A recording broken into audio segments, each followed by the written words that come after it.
simply not true without him even planning to be disingenuous. Do you think he has that little control over whether he tells the truth or not? I just marvel at some of the things he says and does. Like, what, 2 days ago, anybody didn't stand up and clap for him was un-American and then maybe even treasonous? I mean, they say it was tongue-in-cheek. Democrats can't take a joke. Well, let me tell you, he's a joke. Ooh.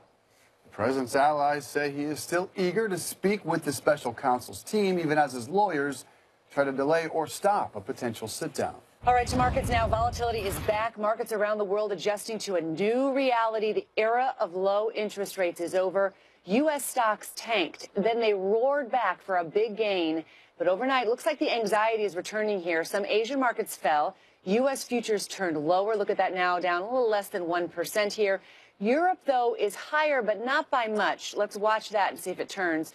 Yesterday was remarkable. The Dow swinging over a trading range of 1,200 points, changing directions, Dave, 29 times before closing up 567 points, 2.3%. The S&P 500 up 1.7%. The NASDAQ rose about 2%.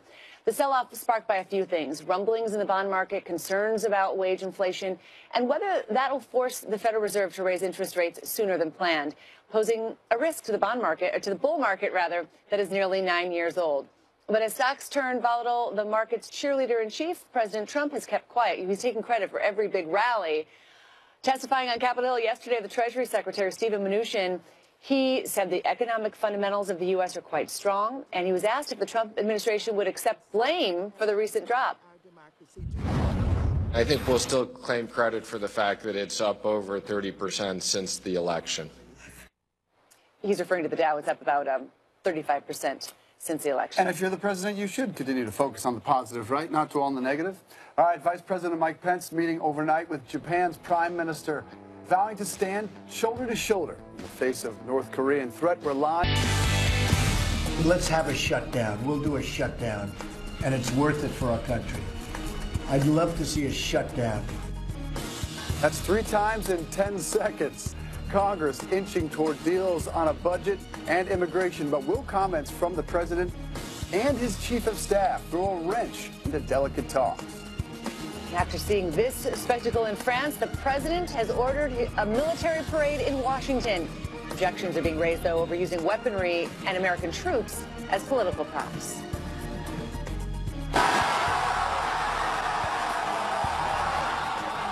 And a successful launch for the most powerful rocket since the Apollo missions. The SpaceX rocket passing beyond the orbit of Mars, and a Tesla Roadster now floating through space, rocking out to David Bowie. It is so cool. Welcome back to Early Start, everybody. I'm Dave Briggs. I'm Christine Romans. 31 minutes past the hour. The federal government runs out of money in about, 42 and a half hours. But leaders from both parties say they are near a deal to fund the government for 2 years. The Republican and Democratic leaders in the Senate huddling to hash out their remaining differences on defense and domestic programs. Sources tell us immigration and a deal on DACA have not been a part of the spending talks. Even so, negotiators on both sides got a brief scare when President Trump cannonballed into that issue. If we don't get rid of these loopholes where killers are allowed to come into our country and continue to kill gang members, and we're just talking about MS-13, there are many gang members that we don't even mention. If we don't change it, let's have a shutdown. We'll do a shutdown, and it's worth it for our country. I'd love to see a shutdown if we don't get this stuff taken care of. I'd love to see a shutdown. The White House later saying the president was not advocating for the shutdown. Press Secretary Sarah Sanders turning the president's shutdown comments back onto Democrats, saying if they want to hold the government hostage over immigration, the president welcomes that fight. In case a budget deal is not settled by midnight tomorrow, the House passed a short-term bill funding most agencies through March 23rd and the Pentagon for a full year. Senate Democrats are likely to oppose it, but that may not matter. Sources say budget negotiators are on track to announce a 2-year deal as soon as this morning. With the very latest, CNN's Phil Mattingly on Capitol Hill. Well, Christine and Dave, there's no question the clock is ticking down to the government running out of money, essentially needing to extend a short-term funding agreement. But the biggest development that's occurred up to this point is not the usual kicking the can down the road. At this point in time, aides on both the Republican side and Democratic side of the Senate and House tell me they are on the verge of a major budget deal, something that would increase spending caps for both defense and non-defense discretionary spending up to $300 billion, the type of deal that would essentially lock in a 2-year budget agreement. It would also include an increase of the debt ceiling. It would include more than $80 billion in disaster relief for hurricane-ravaged Florida, Texas, and Puerto Rico. It would include some health care spending as well. This is the kind of thing that lawmakers have been pointing to as a possibility, essentially clearing the decks of all these major items. Looks like they're finally there. The big question now is, what are House Democrats going to do? Democrats for a long period of time have held up the possibility of doing a deal like this because they want a DACA resolution, and they need leverage to get that DACA resolution. At least that's what aides in both chambers have been saying. Right now, Senate Democrats very clearly on board. House Democrats, wary. And House Democrats are going to be needed if it's going to have to move through the House. There's a lot of Republicans who are very uncomfortable with the large number of spending increases, which means Speaker Paul Ryan is going to need, obviously, some Republicans. He's going to need a lot of Democrats, too. Christine and Dave? Phil, thank you. Capitol Phil, let's get that straight. All right, let's welcome in CNN Politics Digital Director Zach Wolf. Good to see you, sir. With every political negotiation, I hearken back to the Bible of all deals. That's the art of the deal. And the president said in that book, I always go into the deal anticipating the worst.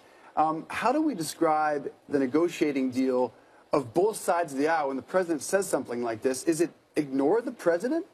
I think clearly, yeah. I mean, he's talking about immigration. He's saying, let's have a shutdown over immigration. You'll notice the one thing the two sides on Capitol Hill, the leaders, are not talking about right now is immigration. Or a shutdown. Right. So they're kind of moving beyond him and working around him, essentially, I guess, assuming he's going to sign whatever they send him. And if it doesn't involve immigration and it funds the government and deals with the debt ceiling, does all these other great things they want to do, I'm sure he will. Speaking of immigration, the president's chief of staff with some kind of shocking comments about people who would qualify to be so-called dreamers but didn't sign up. Listen.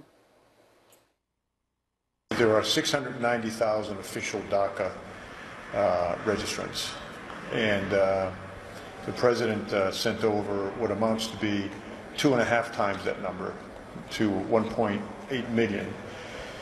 The difference between 690 and 1.8 million were the people that some would say were too afraid to sign up, others would say were too lazy to get off their asses, but they didn't sign up. Too lazy to get off their asses. Is this revealing at all about what's happening behind closed doors in this administration talking about dreamers and DACA? Well, I mean, you certainly see, and these comments clearly don't, I think, take into account what these people are going through, the sort of wink and a nod, the promise from the federal government to sign up for this. There was no legislative framework behind DACA. It was a also a $500 application fee. Right. So I mean, that's something. There was something to do, but you do see, you know, with the way they're treating the death of the Colts player, with right. these comments from the White House chief of staff, this sort of demonization of these DACA people as immigration becomes something that Democrats are stepping away from as a bargaining chip. This was the one thing that we're really supposed to do, was save the DACA people. And now they're apparently not going to do it, at least not in the spending bill. Well, in the case of that tragic death of the Colts player and the Uber driver he was with, you know, that was somebody who'd been deported from the country 2 times. Twice. You could argue that was the immigration system. He'd been kicked out of the country twice. You know, that wasn't necessarily a dreamer, but they kind of conflated. Yeah, I mean, but still, Donald Trump's political identity goes to, you know, building walls and creating an other of people. And this is part of that, I think. All right, also news today in the Washington Post that the president would like a military parade, one that actually tops what he attended in France, the one on Bastille Day. We don't do these military parades. Very often. Here's what Sarah Huckabee Sanders said about the notion of a military parade in the nation's capital. It's actually on paper, we have the quote. She didn't say it, she released a statement. President Trump incredibly supportive of America's great service members who risk their lives every day to keep our country safe. Certainly everyone would like to see us celebrate our troops more and honor their service. Is this the right way to go about it, and what's the criticism? Well, I think in the past when we've done this, it's been to celebrate a victory. There's no victory that I know of right now that you would be celebrating. It's not the end of World War II. It's not the end of the Gulf War in 1991. And the other thing is that The U.S. has traditionally not done this. We spend so much money on the military. We are so powerful. We don't have to show it off. Exactly. You know, the Theodore Roosevelt, you know, speak softly and carry your big stick. We have the big stick. We don't need to show it off. But, you know, this is a new thing. And the other question is, when do you do this? Do you do it, you know, on a political day? Do you do it on Veterans Day? The Washington Post was reporting they're kind of looking for the right time to do this. But the president has said he wanted it repeatedly, so they're trying to make it happen. This year is the centennial of the end of World War I, so you could use it sort of that kind of timing maybe to remark on that. But you're right, we don't do this very often. And you know, when we have done it, it's been criticized. You know, it's been criticized as being kind of bragging. North Korea does this, and they will do it tomorrow night on the eve of the Olympics. All right, thanks, Zach. Nice to see you. Nice to have you in the studio. All right, Chief of Staff John Kelly says he expects recommendations by tomorrow on how to handle the Democratic memo rebutting Republican claims of surveillance abuses by the FBI. Kelly says the Democratic memo is lengthier than the GOP's, somewhere around 10 pages, and claims the White House is not leaning in either direction when it comes to releasing it, but he did offer this warning. Where the first one was very clean relative to sources and methods, my initial cut is this one is a lot less clean. But at the end of it all, it'll be guys like Rod Rosenstein, Chris Wray from FBI, certainly the national security attorneys at the White House, given the president a recommendation on it. Remember, the FBI advised against releasing the Republicans' Nunes memo, but the president did it anyway. The president met Tuesday with Deputy Attorney General Rod Rosenstein about the Democratic memo. The president targeted Rosenstein after the Nunes memo was released. Trump received the Democrats' document Monday night and is working with a 5-day window now to make a decision. The Inspector General of the Justice Department nearing the end of his investigation into the FBI's actions during the 2016 election. On Tuesday, Michael Horowitz briefed a group of bipartisan lawmakers on the status of his probe, which includes scrutiny of Hillary Clinton's emails, as well as the conduct of former FBI Director James Comey and former Deputy Director Andrew McCabe. Republican Congressman Trey Gowdy attended that briefing. He called it, quote, useful and objective. Horowitz's report expected to be done as early as next month, but that date could still be pushed back. All right, 40 minutes past the hour. Volatility is back. Markets around the world adjusting to a new reality. The era of low interest rates is over. U.S. stocks tanked, then roared back for a huge gain, and then overnight, now the anxiety has returned. Some Asian markets fell. Hong Kong and Shanghai are now closed. U.S. futures have turned lower. Dow futures down about 200 points, but we've got European markets slightly higher. So anything could happen here at the opening bell when it rings in a few hours. Yesterday was remarkable. The Dow swinging over a trading range of 1,200 points, changing direction 29 times before closing up 567 points, a huge gain of 2.3%. The S&P 500 also up almost 2%, the NASDAQ higher. The sell-off was sparked by a few things: rumblings in the bond market, concerns about wage inflation, whether that will force the Federal Reserve to raise interest rates sooner than planned, posing a risk to a bull market in stocks that's nearly 9 years old. But as stocks turn volatile, the market's cheerleader-in-chief, President Trump, has kept quiet. Testifying on Capitol Hill yesterday, the Treasury Secretary, Steven Mnuchin, he said that the economic fundamentals in the U.S. are, quote, quite strong. And he was asked if the Trump administration would accept blame for the recent stock market drop. I think we'll still claim credit for the fact that it's up over 30% since the election. He says he believes long-term in the impact of the stock market. He's referring to the Dow there. It's up 35% since the election, but a quarter of that Trump rally wiped away, and the volatility is really back here. I mean, it's the bottom line. You think another day of that? Oh, yeah. I think we're heading into a period of volatility where anything can happen. I mean, yesterday was just insane. All right. Former Vice President Joe Biden going right after President Trump's relationship with the truth. Biden telling our Chris Cuomo if he were the president's lawyer, he would advise against talking to Robert Mueller. The president has some difficulty with precision. That is one of the most subtle things I've ever heard you say. And one of the things that I would worry about if I were his lawyer is him saying something that was just simply not true without him even planning to be disingenuous. Do you think he has that little control over whether he tells the truth or not? I just marvel at some of the things he says and does. Like, what, 2 days ago? Anybody didn't stand up and clap for him? was un-American and then maybe even treasonous? They say it was tongue-in-cheek. Democrats can't take a joke. Well, let me say, he's a joke. The president's allies say he is still eager to speak with the special counsel's team, even as his lawyers try to delay or stop a potential sit-down. Time for a look at what's coming up on New Day. Chris Cuomo joining us this morning. Chris, you sat down with the former vice president. Yes or no? Is he running? I think that he's got a long way to go to actually get himself across the line. There's no question he has the fire, but you have to remember, guys, this is a man who's run twice. He's been in the business for a very, very long time. It is who he is. It is what he's about. And now he has this turbocharge to his soul in the form of the memory of his son, who was one of the most special people I've ever met in the public arena before. He was probably, certainly the best of my generation.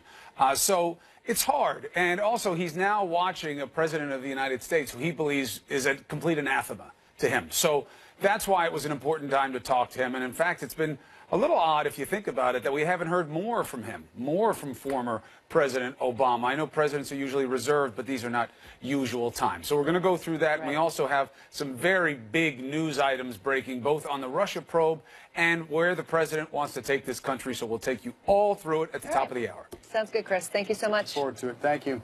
All right, meanwhile, nearly 90 million people under winter weather alerts this morning from Oklahoma to Maine. The latest now from meteorologist Pedram Javahiri. Yeah, Dave and Christine, pretty busy day across the country, especially when it comes to travel here. The frontal boundary stretching out of the south all the way towards the northeast spans some 1,500 miles across here, and the temperatures to the north certainly cold enough to support snow showers to the south, a milder perspective in place. But again, upwards of 90 million people, roughly 90 million people in line here for winter weather advisories, winter storm warnings, stretches into parts of New England where some significant snow is possible. But you notice the flood threat also in place across the southern U.S. And we're talking about heavy rainfall over the next several hours, already pushing in fact, upwards of 200-plus lightning strikes per hour in the early morning hours across parts of the south. So a lot of Gulf moisture being shifted up to the north, and elements in place here to produce at least 1/4 of an inch of ice, pretty widespread coverage of some freezing rain, so some travel disruptions could be expected as you approach your way towards interior New England.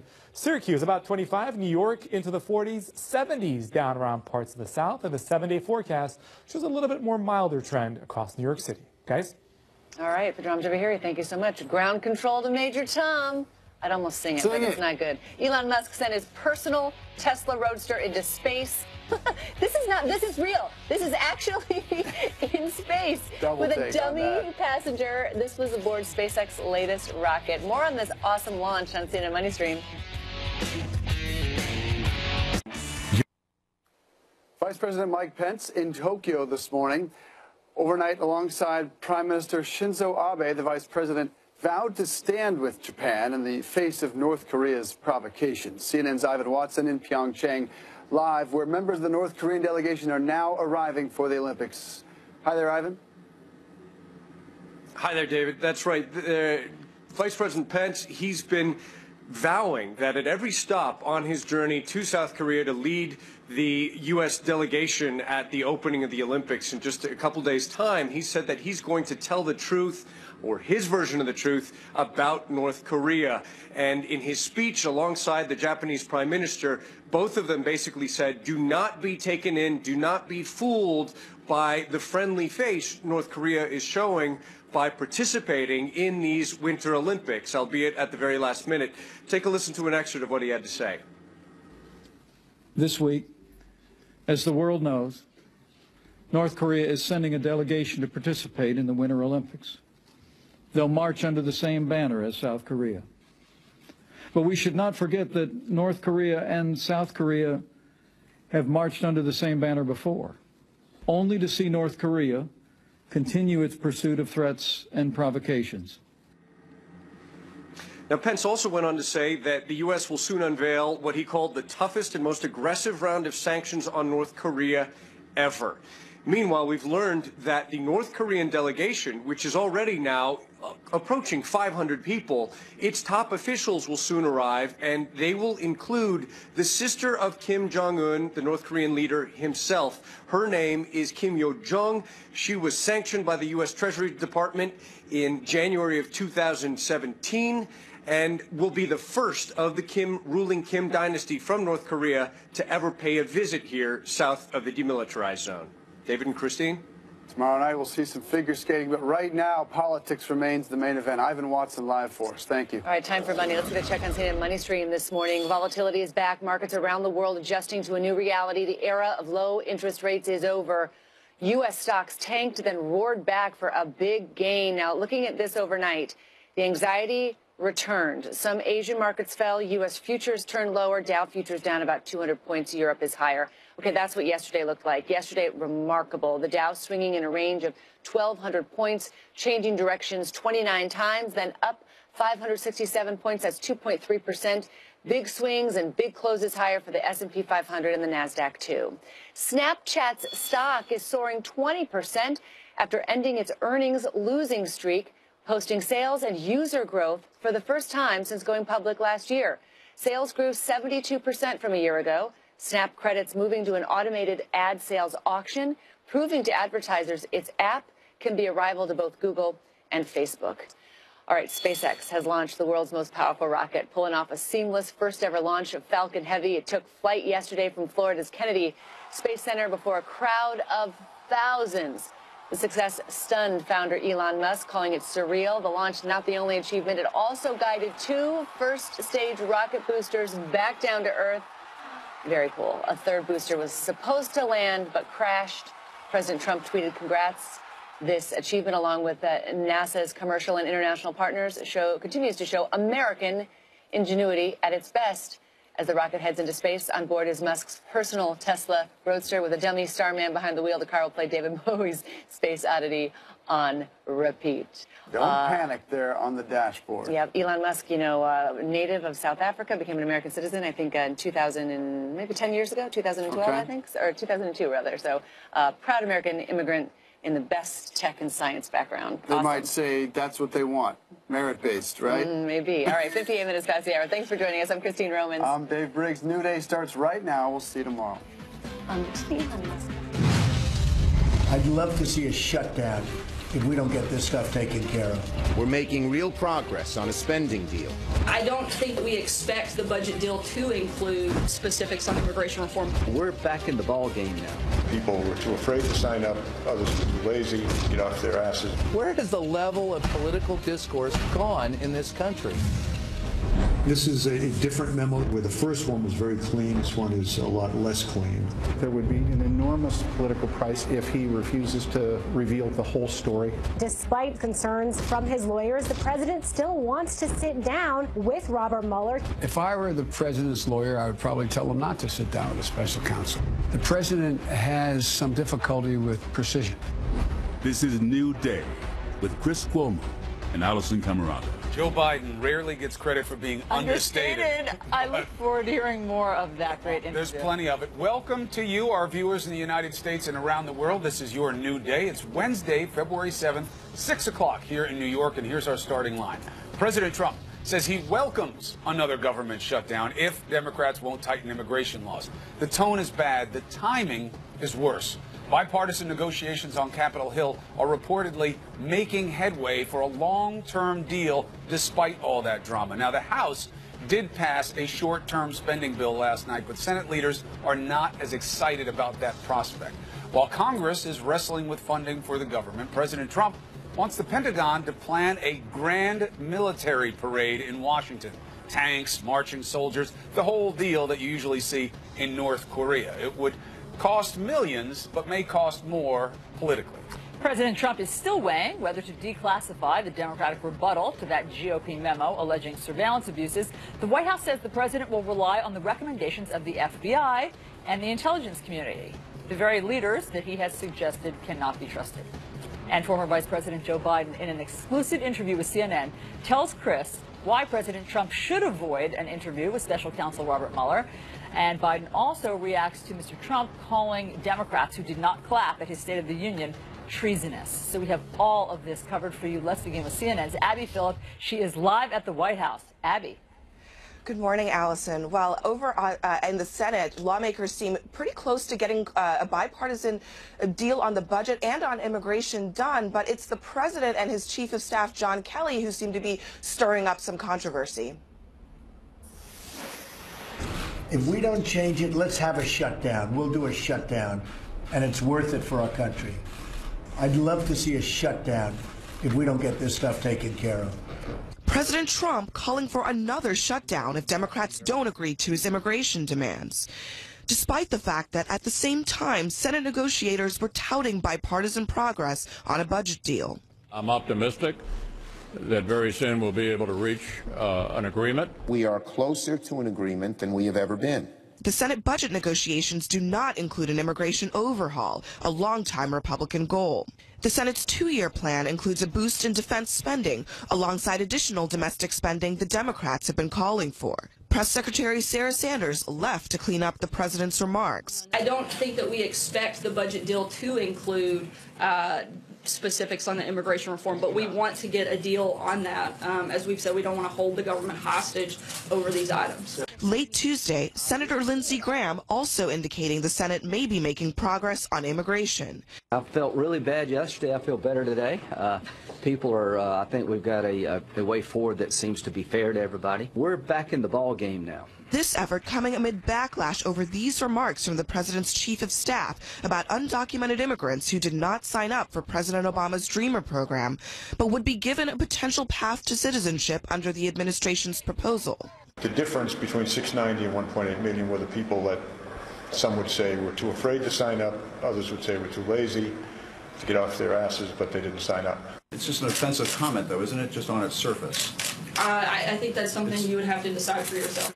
Kelly later doubling down after Democrat Steny Hoyer reportedly pushed back against his remarks in a closed-door meeting.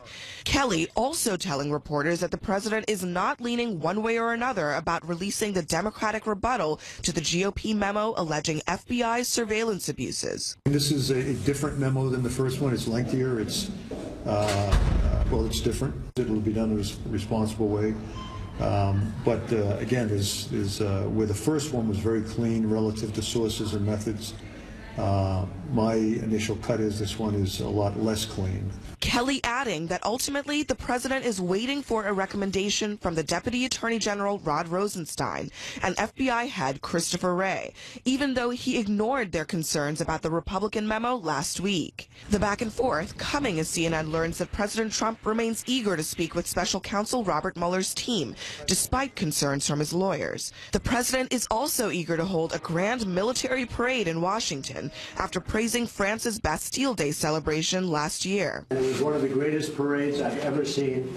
The Pentagon confirms the president's request, but stresses that the planning process is in its infancy. So about that parade, it comes at a time when the Congress is dealing with some spending concerns and also trying to deal with the budget deficit. And it's not cheap. The last time we did something like that, it was in 1991 after the Gulf War, and it cost about $8 million. So the president, his desire for a parade might come up against some very practical budgetary concerns, Allison and Chris. And some political ones as well. Abby, thank you very much. Joining us now, CNN political analyst John Avlon and reporter at large, editor at large, whatever. His title's too long. Whatever he is. Chris, just cut the title down. Everybody knows who you are. Chris Cillizza. It's great to have you both. John Avlon, once again, we see the president getting in his own way. He calling for the parade, saying that a shutdown, let's have a shutdown. We've never really heard a president talk that way, but we're past that level of shock. Yeah, but we left normal a long time ago. But is it at least okay in your mind that the lawmakers aren't picking up on his cues? They are not getting distracted. They are not getting as negatively and reinforced as they usually do by what he says, because they're still plowing through with a shutdown. No, look, this is... not criticizing that. We never wanted the memo released in the first place. We never wanted sources and methods to be exposed. And I think that that's one of the great dangers of moving down this path. It is not good for our country. You know, we rely heavily on sources around the world in other countries and many of our allies. They're going to be loath to participate with us, offer us intelligence if they think that they are going to be subject to this kind of outing.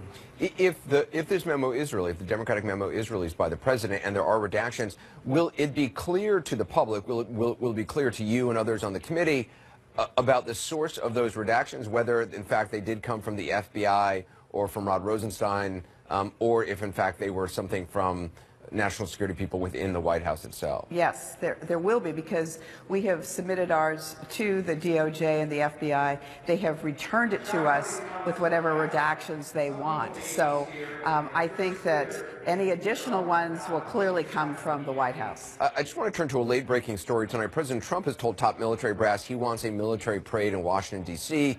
Originally reported by the Washington Post, the demand from the president was apparently inspired by the Bastille Day parade he attended in France, which he was very impressed by. A military official told the Washington Post, quote, "The marching orders were, I want a parade like the one in France." I'm wondering, as a member of the House Armed Services Committee, what's your reaction to that idea? I was stunned by it, to be quite honest. I mean, we have a Napoleon in the making here, and I believe that we have so many issues around the world in terms of preparing for wars that are ongoing and wars that may be, you know, in the offing because of what's happening in North Korea, that I would say that it's really a waste of money, and I think everyone should be offended by his need to always be showing. He's truly Napoleon-like. You think that parade is more about him? I mean, because there, you know, I think he would argue, or other maybe Republicans who support the idea, or others who support the idea would say it's a way of honoring our troops. It's a way of showing off their capabilities, and also, you know, show off the country's pride in them. You know, any of those kind of military parades that I've seen in the past, it is all about you know, authoritarian regimes, frankly, with maybe the exception of France. But it's not our style. It's not the way we do business. And I really object to it. And I think it's going to cost a lot of money. So what's really in it for the American people? Congresswoman Speier, I appreciate your time. Thank you. Thank you. I want to bring in CNN military analyst, retired Army Lieutenant General Mark Hertling. General Hertling, what went through your mind when you heard the president wants this military parade and that plans are now in the works? I had to smile, Anderson. It's an interesting request from the president to his military. Smile, happy smile, or smile, mystified smile? No, smile, bemused smile. It is something that I'll be honest with you, Anderson, I'll state my bias up front. I dislike parades personally very much. I don't know a whole lot of soldiers who like them. But from a factual basis, as Congressman Speier just said, this is going to cost a lot of money. There are going to have to be a whole bunch of rehearsals. The kind of parade that President Trump envisions coming down Pennsylvania Avenue or Constitution Avenue, asphalt streets are very different than the ones they hold in Red Square or Tiananmen Square or on the cobblestone of the Champs-Élysées. It is interesting that you put a 70-ton M1 tank on those roads and it's going to chew it up. You have to have rehearsals for that. You have to ship the tanks and the equipment in because there aren't very few military bases around Washington, D.C. So I think this is, you know, I was just thinking about what the chairman, how he might have responded to this. I think initially he probably rolled his eyes. I won't speak for General Dunford, but he probably rolled his eyes saying, oh, we've got to delay that and not even bring that up. And then when it kept being brought up, I mean, the military will do whatever the commander-in-chief asks them to do, but it's not a good idea for our military, in my humble opinion. You said that many people in the service do not like parades. I'm wondering why that is. Because you feel, first of all, you have to rehearse a lot for them. You have to walk a lot for them. You have to shine your equipment and get your equipment prepared. I mean, you're not going to pull a tank off the tank line at Fort Stewart, Georgia, put it on a rail car, bring it to Washington, and just have it rolling down the street. You got to fix it up. That's part of the essence of a parade, is to look good. And that's what they do in China and Russia and in France to a lesser degree. So there will be a lot of effort, a lot of resources placed on this during a time when the military is doing a whole lot of other things. And I got to tell you, across the board, my take, and I think I speak for a great majority of military members, we don't like parades. I'm wondering, do you think the idea of this says something about the president himself? I mean, do you think it's more about him than it is about the troops? Well, I have my thoughts on that, Anderson. I won't say what they are, but here's what I will tell you. It is not in the culture of the United States military. That is not who we are from our founding fathers. The military were civilians that came together and protected our democracy. It's not an overt effort to show how tough you are. We come together, we fight wars when we have to, and we do the kind of things we need to do. And there's not a whole lot of, there shouldn't be, in my view, a whole lot of chest thumping and you know, these overt means of showing how tough you are. As Congresswoman Speier said, that's for tin horn democracies. But having said that, if the president wants a parade, I'm sure the military is trying their best to put one together. I'm glad I'm not wearing the uniform right now, even though I love the military. General Mark Hurley, appreciate it. Thanks.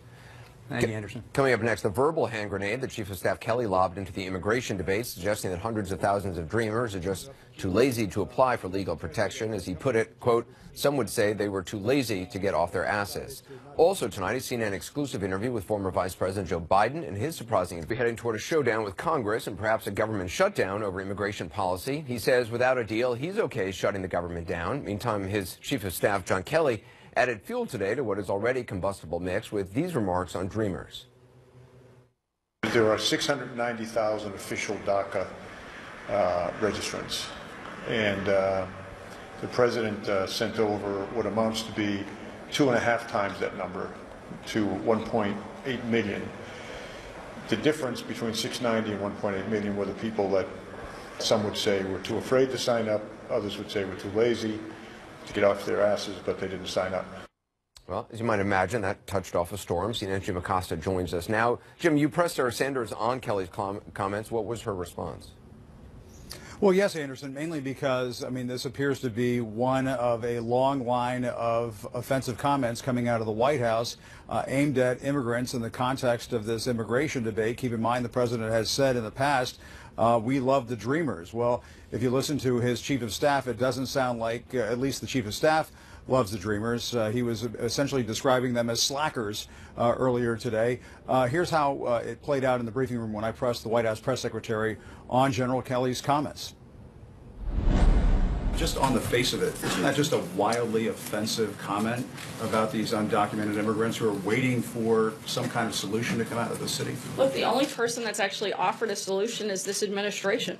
The president's been a champion of giving 1.8 million DACA recipients and DACA eligible people a pathway to citizenship, and he's laid out a plan and a solution that actually addresses both Republicans and Democrats' concerns. I think it's hard to argue with that. On the surface of that, sir, though, isn't it just it's just an offensive comment, though, isn't it, just on its surface? I think that's something you would have to decide for yourself. So Anderson, as you can see, she didn't answer the question. But we should point out, I mean, Dreamers who were brought to this country through no fault of their own have spent most of their life not being lazy and sitting on their asses. They've been working their butts off. They've been working their asses off, to be blunt, keeping their noses clean, keeping their records clean, working hard in school. Some of them are in the military. They've been the opposite of lazy, a lot of immigration advocates would argue. I understand General Kelly was pressed late tonight on his comments. What did he say? Is he backtracking?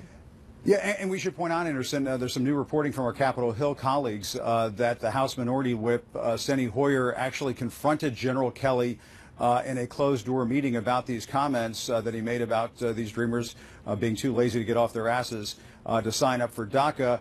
And apparently this exchange went back and forth, and General Kelly did not back down. Apparently he doubled down, and talking to reporters after that meeting, he put it this way: I've got to say that some of them, talking about the Dreamers, should have probably gotten off the couch and signed up for DACA protection from deportation. And so while he toned down the language a little bit, the thrust of his comments remains. He is not backing off of this comment that he believes some of the Dreamers out there, some of these 700,000 Dreamers, were too lazy to sign up for protection from deportation. If you talk to many of them, Anderson, they would say just the opposite. All right, Jim Acosta, appreciate that. Two views on this now from two CNN political commentators, Steve Cortez, a former Trump campaign advisor, and Democratic strategist Maria Cardona.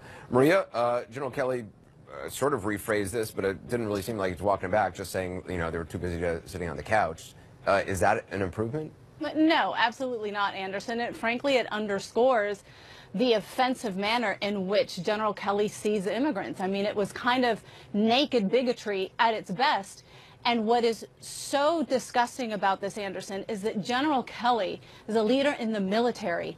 Immigrants, and I bet you Dreamers, served under him. And for him to come out and say, call them lazy, and that for him that is a reason that almost half of them did not come out to sign up for DACA.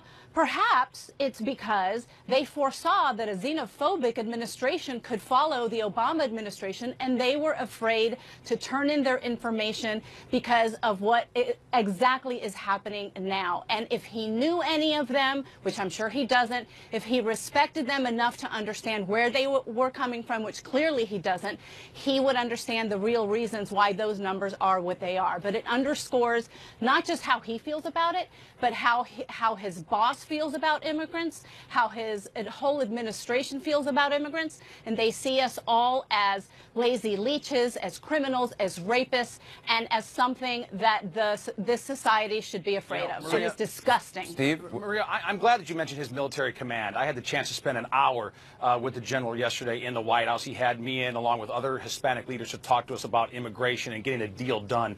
And he talked at length about how the Marine Corps is the service of choice for Hispanics and how proud he was about that service and how ably and heroically they serve our country. So you're just dead wrong that he doesn't respect Hispanics. It's actually quite do you the think what he opposite. said was appropriate?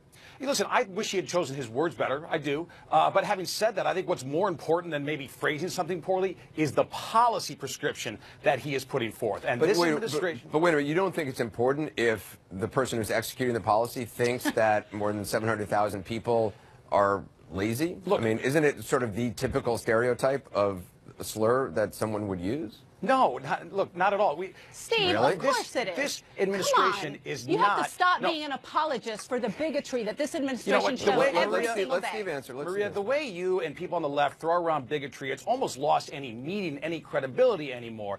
The president is not a bigot. General Kelly, I assure you, is not a bigot.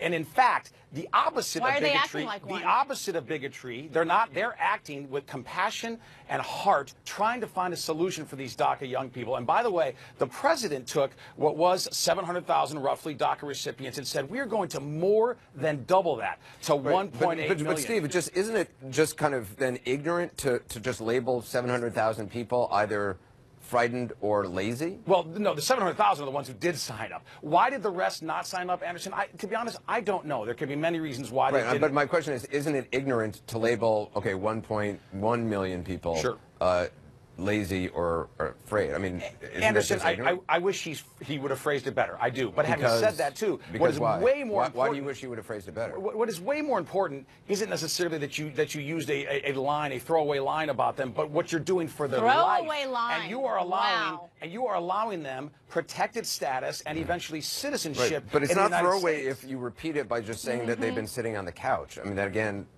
someone sitting on the couch, again, is lazy. Well, look, again, I think we can't major in the minors here, right? What's important here? What's important is let's get these DACA recipients protected. Let's do it the right way, via law, not via executive fiat, as President Obama did. He created this mess, by the way, and President Trump had to walk into it and now has to fix it. Please. He was not the one to rescind the protections that they had. He is not the one to put in a poison pill for a real deal that is on the table that includes citizenship plus border security. He is not the one that put these dreamers in harm's way. That was all President Trump's doing. Okay, and now he is making it worse by him and his chief of staff calling them lazy and then intimating that they are all MS-13 criminal gang members, which we saw of a half-an-hour briefing that was out of the White House today. It's ridiculous the way they say one thing and we know he feels another. Nobody's saying they're criminals. If they're criminals, they're not eligible for DACA. And by the way, too, I really reject calling them dreamers. You know, Americans have dreams, too. So that's an important point. You know what, Steve? I agree with you. That, they're not dreamers. You know what they are? They are doers, because they have done nothing but give to this society their best years, their best work, their best minds, and their best commitment to the American dream. You're so unhinged about President Trump that you can't see that this president is the one who wants to protect them. Right. He wants to make it permanent in law. There are people across the country laughing at you right now, Steve. Steve, the president says that he loves dreamers. Do you think General Kelly loves dreamers? Because, again, it just doesn't sound like it by saying that they're lazy and then following that up with they're sitting on the couch. Given the conversations and meetings I had with him yesterday, yes, I think he absolutely does. I think, too, we can show both heart and toughness here, and that's what this administration is doing. Show heart to the DACA recipients who didn't choose to break our immigration laws, but then also show toughness by getting dangerous illegal immigrants out of this country, by securing our border, by ending visa lottery, and by restricting chain migration. That's a system that's a compromise that makes sense. And by the way, don't take my word for it. 72% of the American people, per CBS News poll, who saw the president's proposals on immigration in the State of the Union agree with him. You can't get 72% of people in these divided times to agree on much of anything. They won't agree that the Eagles won the Super Bowl, much less agree with a policy. 90% of Americans agree that Dreamers should be protected. So let's work on a solution that will actually get Dreamers protected without putting in poison pills that the president knows will make this go nowhere. Let's end it there. Maria Cardona, thank you. Steve Cortez as well. Appreciate it. Coming up, President Trump dives into the debate over immigration and a possible government shutdown. What he said, did what he say, threatened to unwind any compromise. Tremendous threat. There's more breaking news tonight. We've been talking about Dreamers, but President Trump also took a headlong plunge into the immigration debate, saying he would back a government shutdown if Democrats don't agree to tighten immigration laws. Here he is this afternoon. If we don't get rid of these loopholes where killers are allowed to come into our country and continue to kill gang members, and we're just talking about MS-13, there are many gang members that we don't even mention. If we don't change it, let's have a shutdown. We'll do a shutdown, and it's worth it for our country. I'd love to see a shutdown if we don't get this stuff taken care of. Well, back in early January, the president called a possible immigration compromise, quote, a bill of love, unquote. So tonight, just how much of a monkey wrench could this latest remark be? Joining us now to discuss, CNN's chief political correspondent Dana Bash, former advisor to several presidents, David Gergen, and former Republican Congressman Jack Kingston. David, is this a good strategy for the president? It's an unfortunate strategy. I think it's bad for the country. Presidents normally at this time, when you're on the brink of possibly shutting down the government, they get into the process and they're constructive. They work behind the scenes or in front of the process, but they are very constructive.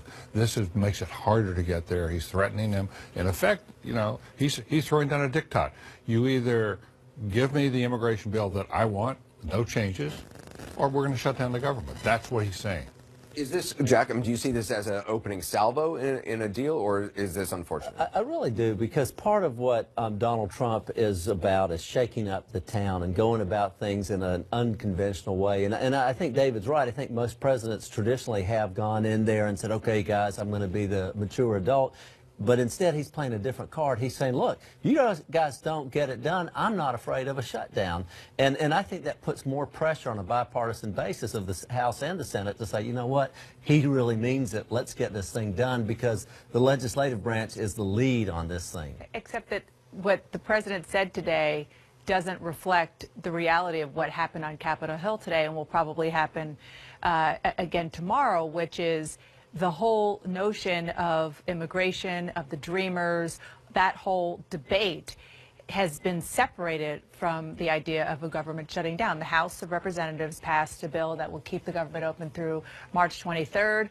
The Senate tomorrow is likely to do a different version, but, you know, is it possible that something happens and that whole thing falls apart and the government does shut down on Thursday? Sure. I'm not going to say anything is impossible in this day and age, but it seems as though they are separate, and that what the president was doing was, you would call it shaking the trees. Other people would call it taking what is happening actually in good faith as we speak on Capitol Hill and turning it on its head. There was a senior GOP source close to the budget talks who basically brushed off what the president said, saying it's Trump being Trump. I doubt we see a shutdown. I mean, do people just kind of on Capitol Hill just ignore this sort of stuff now, thinking, oh, that's just the kind of things the president said? Well, I think if you go what Dan has been reporting on, it does look like there may be two different bills. One bill that is on spending, and the Senate is finding a solution to bring the domestic side up, match the military, and shove it on the House to pass, and scare the House into doing that.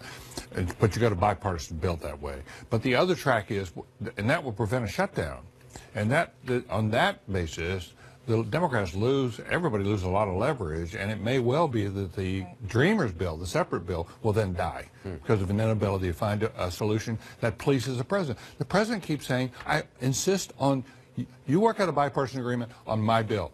My bill is the one, either I get my bill or it's my way or the highway. That's in effect what he's telling them. But that also is what President Obama said to us in 2013. I am not going to let you defund Obamacare, and I'm not going to let you modify it. And as you know, we had about a 2-week shutdown, and we as Republicans were the ones to say, okay, you're right, because as the president, you have the bully pulpit. But, you know, as an appropriator, you know you have 3 options. One is a regular appropriation bill passed under the regular order, and the other one is a supplemental bill that adds to current spending, and the third one is a continuing resolution. If you don't do one of those 3, you do shut down the government. And where Dana has made the point is I think most members right now are saying, okay, we're going to do a continuing resolution because we want to keep talking and we want to get to that March 22nd deadline, and hopefully by then we'll have something done. But actually, I think it will happen by Friday, that maybe they'll have a top line. Yeah. They'll come to agreement on the debt ceiling. They'll come to agreement on some health care issues. They'll come to agreement on the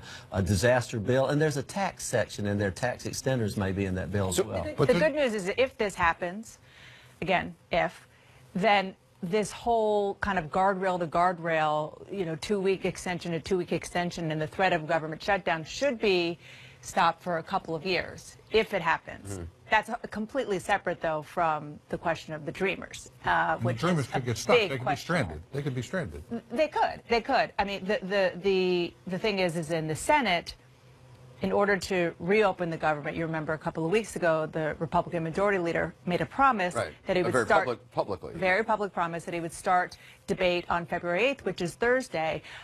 My understanding in talking to sources tonight is that that is still the plan, an open Senate debate. It probably won't start in earnest until next week. They'll open it, but then next week. And then there will be pressure on Republicans and Democrats and the president as they debate to actually do something old-fashioned, which is come up with a deal.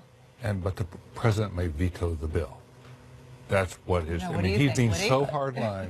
I think if an immigration bill freestand and gets, or if it's even tied into appropriations, if it gets through the House, he'll sign it. And I think most House members won't vote for it unless they know he'll sign it, because he'll give them cover. Mm-hmm. He said, I mean, he said in that meeting, look, I'll go with whatever you all decide, and I'll take the heat.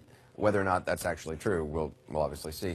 Thanks for the conversation, Jack Kingston, Dana Bash, David Gergen. Coming up, the White House says the president was joking when he said Democrats who weren't enthusiastic enough about his State of the Union speech are un-American, possibly treasonous. A member of his own party, Republican Senator, does not find it funny. He's firing back. We'll also hear from Democratic Congressman Ted Lieu next. Also ahead, former Vice President Joe Biden speaking out extensively about lessons from his father, how his son Beau encompassed those lessons, his take on what the president should do in the Mueller investigation, and whether he plans to run for president. A wide-ranging interview with Chris Cuomo. That's coming up ahead. This is CNN, the most trusted name in news. The president's lawyers are advising him not to answer questions from special counsel Robert Mueller, according to reporting the New York Times. There's someone who agrees with that advice, someone who might come as a surprise to you, former Vice President Joe Biden. Biden sat down for an extended interview with Chris Cuomo today. We're going to play most of it in the next hour. We're going to bring you, in fact, the whole interview in the next hour. But first, just watch this exchange. You think he should sit down with the special counsel? If I were the president's lawyer, I would probably tell him not to sit down with the special counsel. Why? Because and they subpoena you, and you wind up in front of a grand jury without a lawyer. Yeah, and if you you're in a situation where the president has some difficulty with precision. That is one of the most subtle things I've ever heard you say. And one of the things that I would worry about if I were his lawyer is him saying something that was just simply not true without him even planning to be disingenuous. Do you think he has that little control over whether he tells the truth or not? I just marvel at some of the things he says and does. Well, joining me now is Paul Begala, Kerry Cordero, and David Axelrod. Paul, I mean, it's interesting to hear the former vice president say this.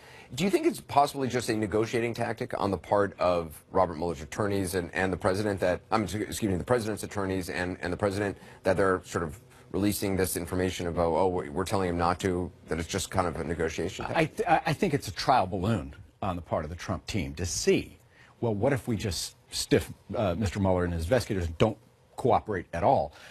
Will people freak out? Ultimately, I think he's going to wind up taking the fifth because the facts are not his friend. He can't. I disagree slightly with Vice President Biden at my peril. It's not just that the president says outrageous things or his fidelity to the facts are kind of slippery. It's that the facts are not his friend. He's not going to testify because he can't. He can't without incriminating himself, and so he won't. Carrie, do you think it likely that he will testify? Well, I don't think his lawyers are going to want it to get to the point where the President of the United States is taking the Fifth Amendment right against self-incrimination in front of a grand jury in the District of Columbia. So I do think that they will try to keep that from happening.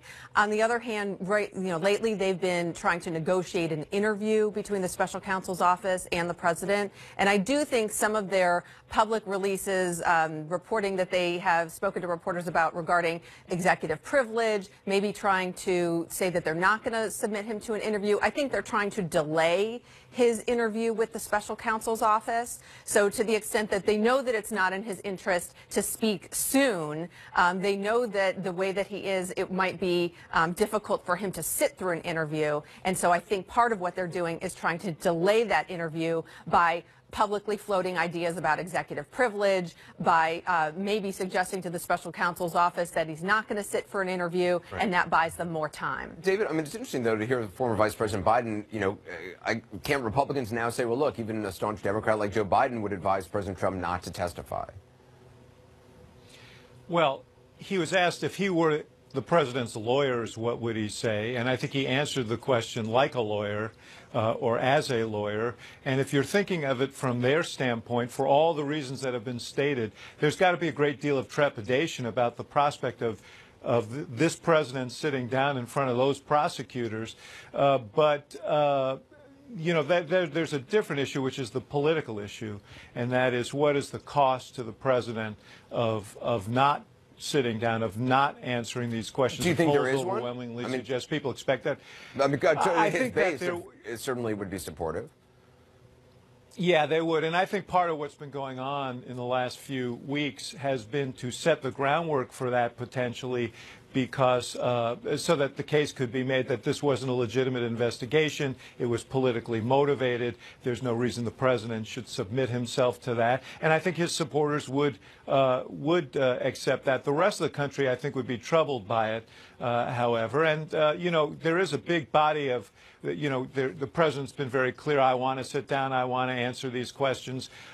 He's also in the past, by the way, said that taking the fifth is tantamount to a guilty plea. So that's embarrassing tape that's sitting out there. But, as you know, he's not one who's bound by consistency. So if he decides what his lawyers do... Right. I don't think that's his big concern. He'll create a new reality for himself. But this, I think Biden's answer reflects what most lawyers would say. Paul, I'm wondering what your lesson, I mean, you lived through this with President Clinton, you worked for. What is the lesson that the president's team should take away from President Clinton's experience? I think it's an entirely different case. I never once advised Bill Clinton not to cooperate. But he fought this to the... But not whether or not he testified. Right. He certainly fought it. He defended himself, I think, ably. But didn't it go through the courts? But no, that was Paul Jones' case. Okay. There was a civil lawsuit in which the Supreme Court ordered him 9-0 to defend the civil lawsuit, which included testifying in a deposition, not real full testimony in a court. In the Starr case, I can't recall any of the president's lawyers, and certainly not any of his other advisors, telling him not to quit. In fact, not only did Bill Clinton sit down with Ken Starr and answer questions about his personal life, he gave blood. He had to give blood to Ken Starr.